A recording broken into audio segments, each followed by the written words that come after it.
Shalom, guys. Welcome back to another episode here at YASHAV Ministries with YASHAV Israel. Thank you again for being here. If you like the content that we put up in our channel, please like, subscribe. If you have any questions, comments, concerns, please put them on the comment section down below. With that being said, let's get started with this week's Torah portion. But before we start, let's do the Torah blessing. Blessed are you, our Elohim, King of the universe, who has sanctified us with his commandments and has commanded us to study the words of your Torah. Please, Adonai, our Elohim, that the words of your Torah are pleasant to our mouth and to the mouth of your people, the house of Israel, and that we and our children and the children of the house of Israel know your name and become students of your Torah for its essence. Blessed are you, Elohim, King of the universe, who has chosen us from among the nations and has given us the Torah. Blessed are you, Adonai, giver of the Torah. Amen. So, this week's Torah portion is Jethro, or Jethro, right? And so it starts off with Wayome Jethro Kohen Midian, right? And so this Torah portion starts in Exodus 18, verse 1 through chapter 20, verse 23. The Haftarah, or the prophets portion, is Isaiah chapter 6, 1 through 7, 6, and Isaiah chapter 9, verse 5 through 6, and 6 through 7. And the Brit Hadashah is 1 Peter's chapter 2, verse 9 through 10, Matthew chapter 5, 17 to 19, 19 verse 16 to 30, and John 14, 15. Okay, so the outline for this Torah portion has Jethro as his father-in-law arrives. Jethro advises Moses on establishing leaders and judges among the Israelites, right? Requirements for righteous leadership, the Israelites' arrival at Mount Sinai, Elohim's love marriage proposal to Israel, right? The leaders and people of Israel accept the proposal. Israel prepares herself to receive the Torah and enter into covenant marital agreement with Adonai. Adonai, the bridegroom, his arrival, a day of thunder, lightning, cloud, smoke, shofar blast, and the giving of the cornerstone of the Torah, the 10 commandments, or the 10 words, the Devarim. Okay, so before we get started, I want to share a lesson that I learned this week. Jonathan, one of our youth leaders, shown me a video with a teacher teaching a message from Psalm 23, right, where it says that the Lord is my shepherd and I lack nothing. He makes me lie in green pastures, right? And so in this lesson, he explains to us that we imagine the green pastures as what we see in this picture, right? We, us sheeps of Elohim, right, of God, and we're laying down, right, and in these beautiful green pastures, right? And so, many of us believe that this is the image that we will see in our walk with Elohim, right? Because he's so merciful and beautiful and just, right? But interesting enough, he explains that the true green pastures that the Torah is speaking about, right, the Bible itself,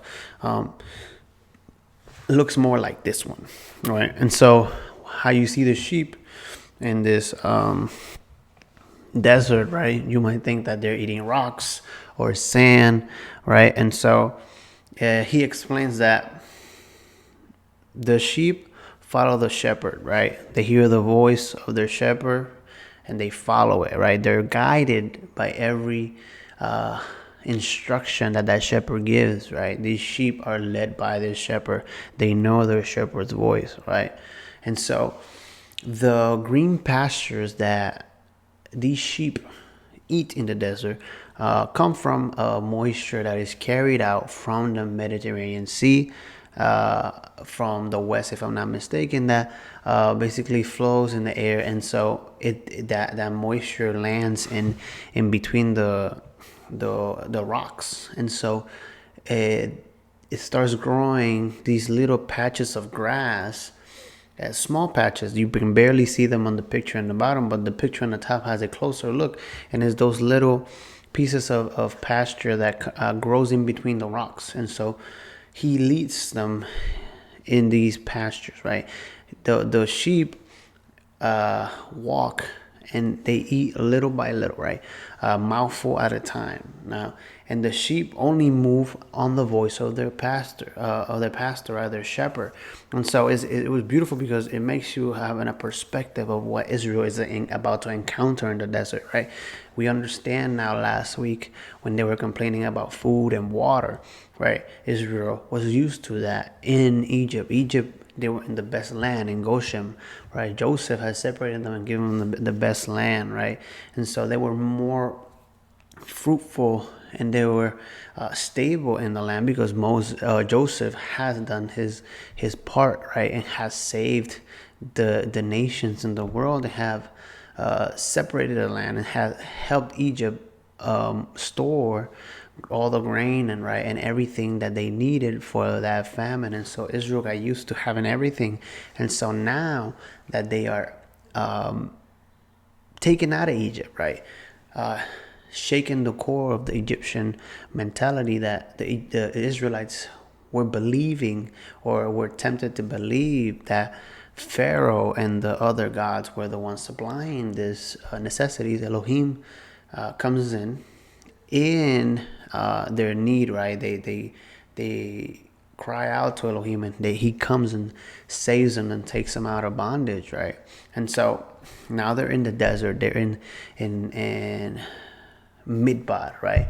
And so they are going to be led, right?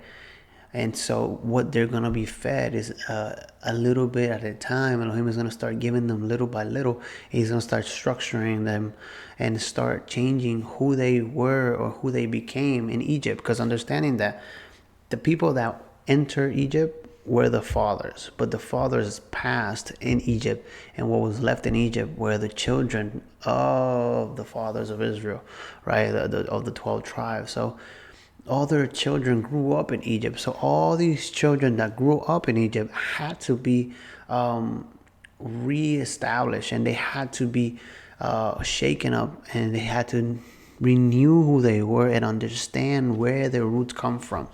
Okay?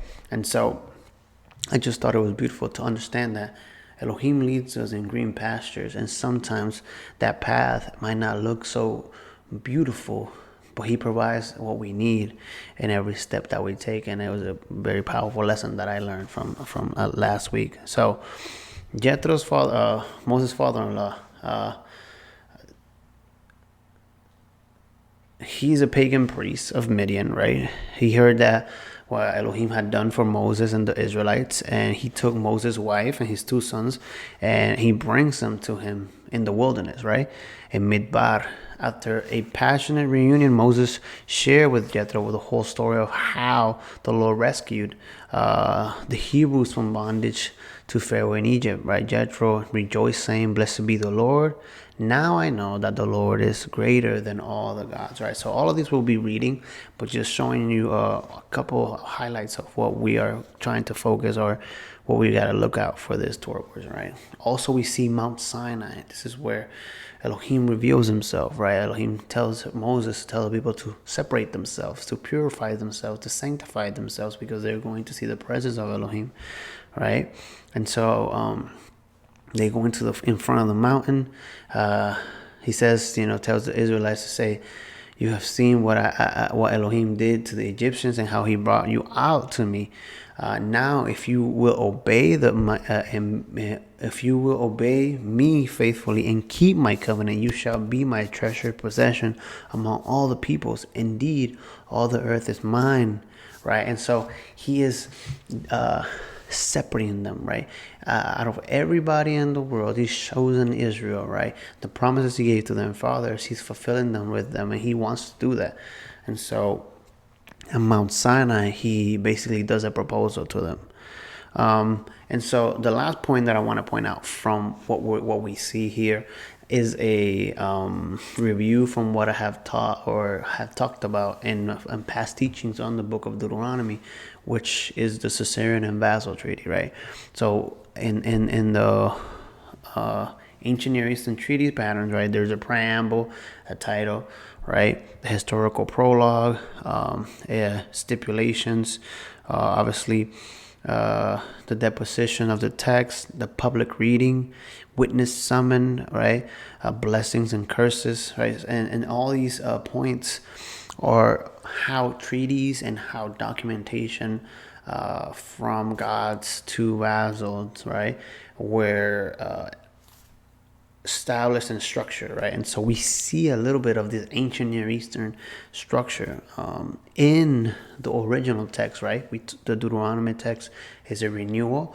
This is the original, right? Where we see the preamble, right? Which is the title, which is Exodus 20, verse 1 and 2. It says, then Elohim spoke all these words, and he said, I am the Lord your Elohim, right? And then the historical prologue is Exodus 22, when it says, who brought you out of the land of Egypt, out of the house of slavery, right? So he's saying who he is and what he has done.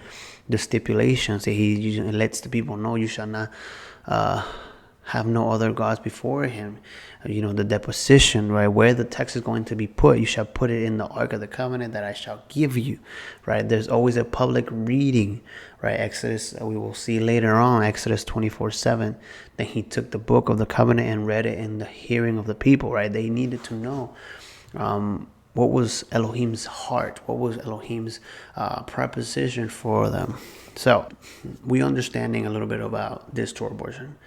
And so those are the pointers that we're going to see today. But I feel like the main point that I want to point out from this week's Torah portion, which is Jethro, is not only that Moses was called to choose leaders by his father-in-law, and he was allowed to, or he was presented with listening to an advice from somebody outside of what Elohim had told him. And so he did it himself, right, when it came to choosing leaders. And then one of the most important ones is when Elohim talks to his people, right? Because now the focus has changed. We're talking about Israel now. Egyptians are still in the back of the mind, because remember, they have gotten out of Egypt, but Egypt hasn't gotten out of them yet, and that is the process that they will go in the desert, right? Basically purifying themselves and letting go of what they had learned and all those bad habits. Okay, so let's start reading. It says, verse 1, Exodus 18, verse 1 says, now Jethro, the priest of Midian, Moses' father-in-law, heard all what Elohim had done for Moses and for Israel, his people, and how the Lord had brought Israel out of Egypt. Jethro, Moses' father-in-law, took Moses' wife, Sephora, after he had sent her away, and her 2 sons, of whom one was named Gershon, for Moses said, I have been a sojourner in a foreign land, and the other was named Eliezer, for he has said, Elohim of my father was my help, and delivered me from the sword of Pharaoh. Then Jethro and Moses' father-in-law came with the sons and his wife to Moses in the wilderness, right? And so I want to point out here that the people of Israel are in the wilderness, right? And so we're going to look at what is this word, right? And so this word here is midbar, right? Midbar, which is wilderness. And so we will be understanding a lot more of this word in the next book, right? What midbar stands for: pastures, steep wilderness, and desert. Okay, it says where he encamped and at Mount of Elohim, and he sent word to Moses, your father-in-law Jethro, I'm coming to you with your wife and your 2 sons with her. Then Moses went out to meet his father-in-law, and he bowed down and kissed him, and they asked each other of their welfare and went into the tent. Right now Moses bows down, but not in worship, right? It's a form of reverence and respect. Okay, and so it says, Moses told his father-in-law all that the Lord had done to Pharaoh and the Egyptians for Israel's sake, all the hardship that had befallen them on the journey and how the Lord had delivered them. Jethro rejoiced over all the goodness which the Lord had done to Israel in delivering them from the hand of the Egyptians. So Jethro said, Blessed be the Lord who delivered you from the land of the Egyptians and from the hand of Pharaoh, and who delivered the people from under the hand of the Egyptians. Now that the Lord is greater than all the gods, indeed, it is proven when they dealt proudly against the people. Then Jethro, father-in-law, Moses' father-in-law, took a burnt offering and sacrifice to Elohim, and Aaron came with all the elders of Israel to eat a meal with Moses' father-in-law before Elohim. Right, and it came about that the next day Moses sat to judge the people, and the people stood about Moses from the morning until the evening. Now, when Moses' father-in-law saw all that he was doing for the people, he said, What is this thing that you are doing for the people? Why do you alone sit as judge, and all the people stand about you from morning until evening? And Moses said to his father-in-law, Because the people come to me, inquiring of Elohim, and when they have a dispute, it comes to me, and I judge between a man and his neighbor, and I make known the statutes and laws of Elohim. Right, so Moses, right now, that he is the chosen leader to lead Israel. Now, he is the one interpreting the Torah to the people. Right now, Moses has to figure out, okay, how do I help these Egyptians that don't understand the Torah? How do I help them connect with it, and how do I help them understand what is right from wrong, right?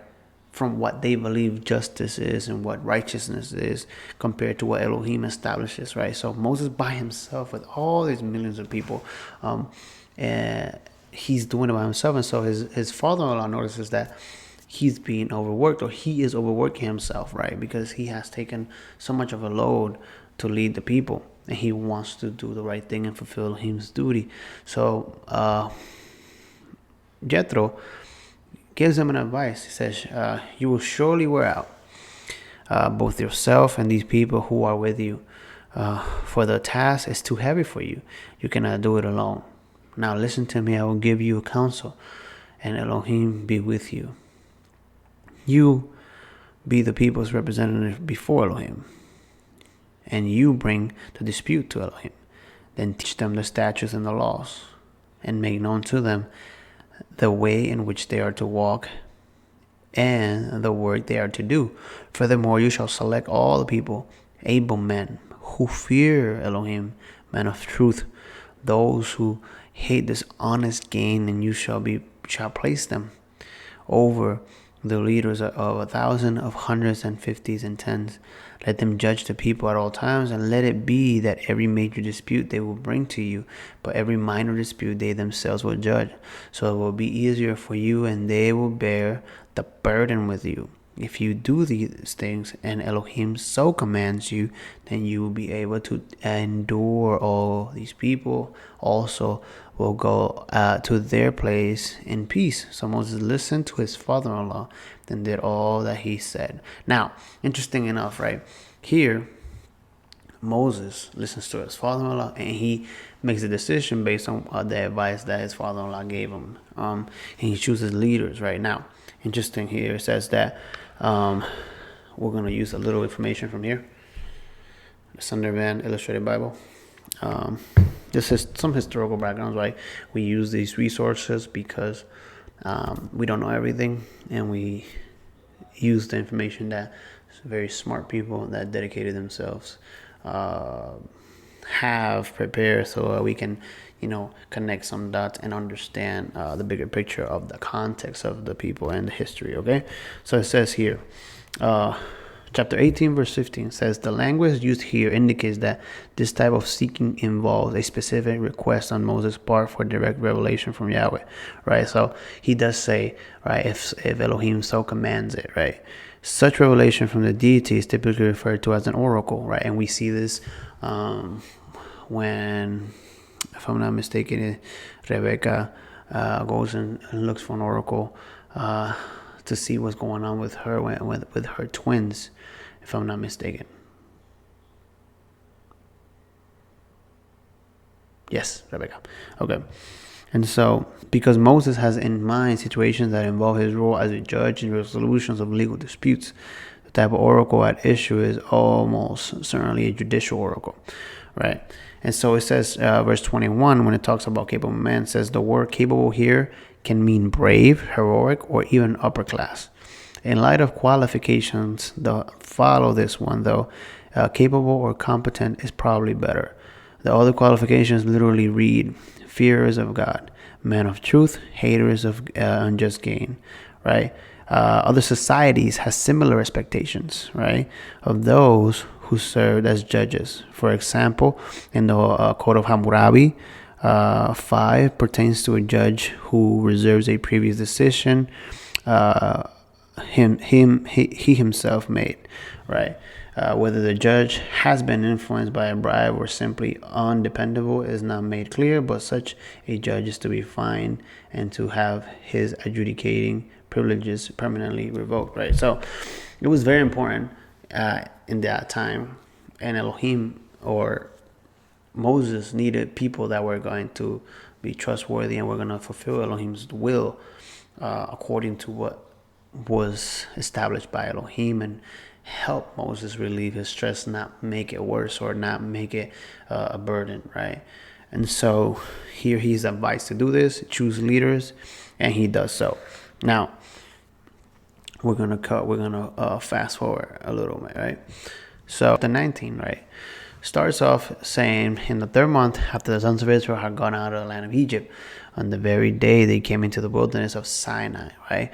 When they set out from Rephidim, they came to the wilderness of Sinai and camped in the wilderness, and there Israel camped in front of the mountain. Moses went up to Elohim, and the Lord called to him from the mountain, saying, thus you shall say to the house of Israel, or Jacob, tell the sons of Israel, you yourselves have seen what I did to the Egyptians, and how I bore you on eagle's wings and brought you to myself. Now then, if you will indeed obey my voice and keep my commandments, then you shall be my own possession among all the peoples, for all the earth is mine. And you shall be to me a kingdom of priests and a holy nation. These are the words that you shall speak to the sons of Israel. So Moses came and called the elders of the people and set before them all these words which the Lord had commanded him. All the people answered together and said, all that the Lord had spoken, we will do. And Moses brought back the words of the people to the Lord. The Lord said to Moses, behold, I will come to you in a thick cloud, so that the people may hear when I speak with you, and may also believe in you forever. Then Moses told the words of the people to the Lord. The Lord also said to Moses, go to the people and consecrate them today and tomorrow, and let them wash their garments, and let them be ready for the 3rd day. On the 3rd day the Lord will come down on Mount Sinai in the sight of all the people. You shall set bounds for the people all around, saying, be aware that you do not go up on the mountain or touch the border of it. Whoever touches the mountain shall surely be put to death. No hand shall touch him, but he shall surely be stoned or short though. Whether a beast or a man, he shall not live. When the ram's horn sounds along the blast, right, they shall come up to the mountain. So Moses went up down from the mountain to the people and consecrated the people, and they washed their garments. He said to the people, be ready for the 3rd day, do not go near a woman. So it came about on the 3rd day, when it was morning, that there were thunder and lightning and flashes and thick cloud upon the mountain, and every loud trumpet sound, so that all the people who were in the camp trembled. And Moses brought the people out and to the camp to meet God, and they stood at the foot of the mountain. Now Mount Sinai was all in smoke, because the Lord descended upon it in fire, and its smoke ascended like a smoke of a furnace, and the whole mountain quaked violently. When the sound of the trumpet grew louder and louder, Moses spoke, and Elohim answered him with a thunder. And then the Elohim came down on Mount Sinai to the top of the mountain. And the Lord called to Moses to the top of the mountain, and Moses went up. And the Lord spoke to Moses and said, "Go down and warn the people so that they do not break through the Lord's gates, and many of them perish. And also the priests who come near the Lord to consecrate themselves, or else the Lord will break out against them." And Moses said to the Lord, "The people cannot come up to Mount Sinai, for you warned us, saying, set bounds about the mountain and consecrate it." Then the Lord said to him, "Go down and come up again, you and Aaron with you, but do not let the priests and the people break through and come up to the Lord, and he will break forth upon them." So Moses went down to the people and told them. Then the Lord spoke all the words, saying, now Elohim is going to start giving the commandments. Now, understand something. Elohim is going to present who he is and what he expects of these people, right? He gives them the message that they have to purify themselves, right? They have to consecrate themselves because they were going to meet Elohim, and Elohim is pure, right? And so they set boundaries in the mountain, right? Holiness boundaries, right? Where they cannot cross because of the holiness and the sanctity of Elohim, right? And so he wanted to protect them. He wanted to understand the concept that Elohim is holy and he is to be respected, and his sacred space is supposed to be respected. And so he chooses who approaches him and who doesn't, right? And so Moses, obviously, as the interceder for Israel, is the one that is connecting with Elohim, and he is the one, right, that is the royal messenger, right, representing Elohim for the people and for the people to Elohim, okay? And so now Moses is going to let the people know what Elohim is about to say. And Elohim is about to give the people the covenant and the stipulations of the covenant. Okay? So we're going to read a couple of them. It says here, verse 1, chapter 20. Then Elohim spoke all the words, saying, "I am the Lord your Elohim, who brought you out of the land of Egypt, out of the house of slavery. You shall have no other gods before me. You shall not make for yourself an idol or any likeness of what is in heaven above, or on earth beneath, or in the waters under the earth. You shall not worship them or serve them, for I am the Lord your Elohim. I am jealous, visiting the iniquity of the fathers on the children, on the third and the fourth generation of those who hate me, but showing love and kindness to thousands, to those who love me and keep my commandments. You shall not take the name of the Lord your Elohim in vain, for the Lord will not leave him unpunished who takes his name in vain.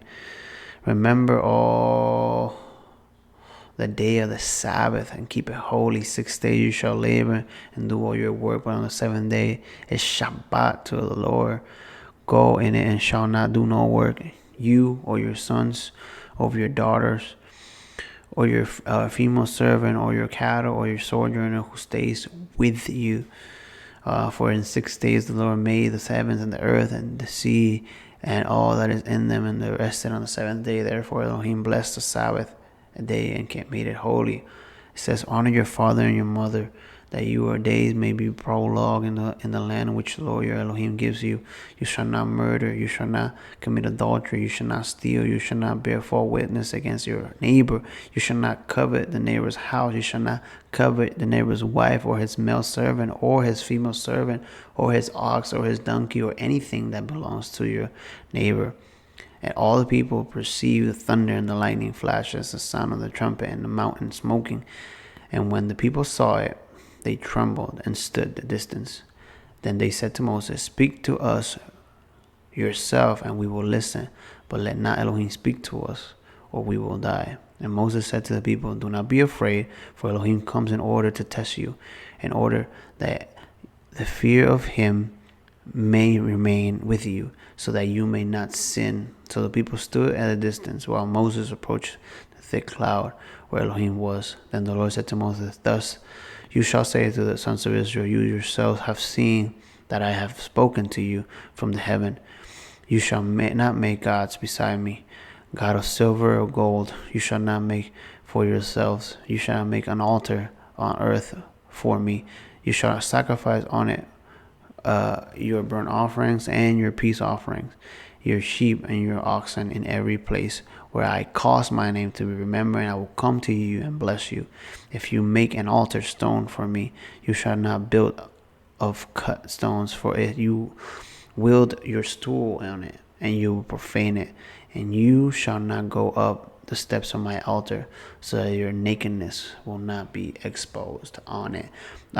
So something that I want to focus on that is very important for the closing of this week's Torah portion and reading is this right here. All the earth is mine, and you shall be to me a kingdom of priests and a holy nation. Now, this verse right here is very important. This verse represents what we're called to be. We're called to be priests in a holy nation. We're called to exalt Elohim's name and represent it, right? The priests were to show Elohim, right? The priests were given, right? We will learn and we will read that the priests are given the responsibility of projecting who Elohim is, right? Of showing who Elohim is, right? So when you see the priest in that time, right? Whenever you saw the priest, it was Elohim's image walking, right? When you saw the priest officiating in the tabernacle or in the temple, when the temple was established, when you saw the priest, they were consecrated, they were separated, and they represent Elohim on earth, right? The priests were interceding for the people, right? The high priest, right, was the only one that went into the Holy of Holies once in Yom Kippur to atone for the people's sin. And so when you saw the priests, they represented Elohim. So the priests were gods on earth, right? They represented Elohim, right? They were the physical representation of who Elohim was, right? So it should not surprise us when Yeshua, right, Jesus Christ, or Yeshua HaMashiach says that when they tell him, Messiah, right, teacher, Rabbi, show us the Father, show us Elohim. And he says, have you not seen me? Right. Have you not seen me? If you have seen me, you have seen the Father, right? They understood that Yeshua was letting them know that his actions, his service, the way he carried himself on a day-to-day basis, right? Obeying the commandments like we just saw, right? Because those commandments are stuff that are still, you don't murder, you don't steal, right? You don't covet, right? The Shabbat is still relevant because it's the day that Elohim chose, and every day that we celebrate the Sabbath, we say to the world that there is a king, that there is a true God, a true living God enthroned, right? And so, with that being said, I want to read Isaiah 52. It's not part of the prophets for this week, but I think it's a very beautiful portion to read. Isaiah 52, right? It says, awake, awake, clothe yourself in your strength, O Zion. Clothe yourself in your beautiful garments, O Jerusalem, the holy city, for the uncircumcised and the unclean will no longer come into you. Shake yourself from the dust, rise up, O captive Jerusalem. Loose yourself from the chains around your neck, O captive daughters of Zion. For thus says the Lord, you were sold for nothing, and you will be redeemed without money. For thus says the Lord, your Elohim, my people went down at the first into Egypt to reside there. Then the Assyrians oppressed them without cause. Now therefore, what do I have here, declares the Lord? See, my people have been taken away without cause. Again the Lord declares, those who rule over them how, and my name is continually blasphemed all day long. Therefore my people shall know my name. Therefore in the day that I am the one who is speaking here, I am. How lovely on the mountains are the feet of him who brings good news, who announces peace and brings good news of happiness, who announces salvation and says to Zion, your God reigns. Listen, your watchmen lift up their voices. They shout joyfully together, for they will see with their own eyes when the Lord restores Zion. Break forth, shout joyfully together, you waste places of Jerusalem, for the Lord has comforted his people. He has redeemed Jerusalem. The Lord has bared his holy arm in the sight of all the nations, that all the ends of the earth might see the salvation of the Lord. Depart, go out from here, and touch nothing unclean. Go out in the midst of her and purify yourselves, you who carry vessels of the Lord. But you will not go out in the haste, nor will you go out in fatigueness. For the Lord will go before you, and the Lord and the God of Israel will be your rear guard. So it says here, behold, my servant will prosper. He will be high lifted and up greatly exalted. Just as many were astonished at you, my people, so his appearance was marred more than any, and his form more than the sons of men. Thus he will sprinkle many nations. Kings will shut their mouth account of him, for what had not been told them they will see, and what they had not heard they will understand. How lovely on the mountains are the feet of him who brings good news, who announces peace and brings good news of happiness, who announces salvation and says to Zion, your God reigns. Right? Our Elohim reigns. Every Shabbat, every feast, right? Every time that we congregate, every time that we come together as a body, right? In our common belief, right? And what we can stick together, we tell the world that our God reigns. Yeshua, right? Elohim has given us